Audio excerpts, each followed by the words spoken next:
There's no feeling more intense than starting over.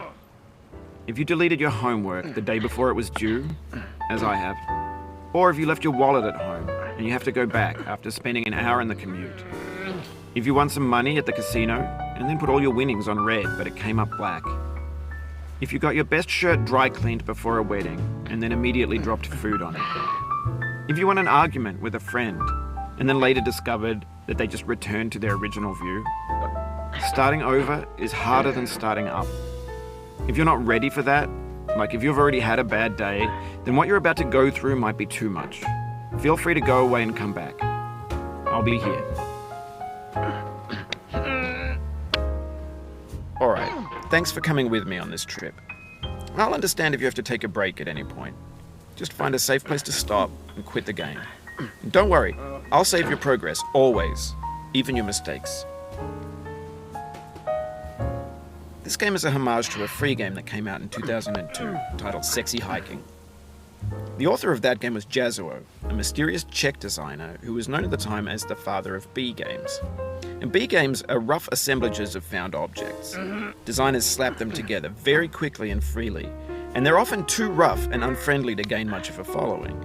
They're built more for the joy of building them than as polished products. In a certain way, Sexy Hiking is the perfect embodiment of a B game. It's built almost entirely out of found and recycled parts, and it's one of the most unusual and unfriendly games of its time. In it, your task is simply to drag yourself up a mountain with a hammer. And that act of climbing, in the digital world or in real life, has certain essential properties that give the game its flavor. No amount of forward progress is guaranteed. Some cliffs are too sheer or too slippery. And the player is constantly, unremittingly in danger of falling and losing everything. Anyway, when you start Sexy Hiking, you're standing next to this dead tree that blocks the way to the entire rest of the game. It might take you an hour to get over that tree, and a lot of people never got past it. You prod and you poke at it, exploring the limits of your reach and your strength, trying to find a way up and over. And there's a sense of truth in that lack of compromise. Most obstacles in video game worlds are fake. You can be completely confident in your ability to get through them once you have the correct method or the correct equipment or just by spending enough time. In that sense, every pixelated obstacle in Sexy Hiking is real.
Oh, you just lost a lot of progress. That's a deep frustration, a real punch in the gut.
The obstacles in sexy hiking are unyielding, and that makes the game uniquely frustrating.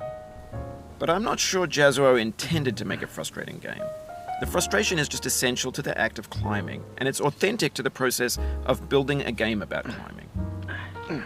A funny thing happened to me as I was building this mountain. I'd have an idea for a new obstacle, and I'd build it, test it, and it would usually turn out to be unreasonably hard. But I couldn't bring myself to make it easier. It already felt like my inability to get past the new obstacle was my fault as a player rather than as a builder. Imaginary mountains build themselves from our efforts to climb them, and it's our repeated attempts to reach the summit that turns those mountains into something real.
When you're building a video game world, you're building with ideas. And that can be like working with quickset cement. You mold your ideas into a certain shape that can be played with, and in the process of playing with them, they begin to harden and set until they're immutable, like rock. And at that point, you can't change the world, not without breaking it into pieces and starting fresh with new ideas.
You've done this part before. You know it's possible.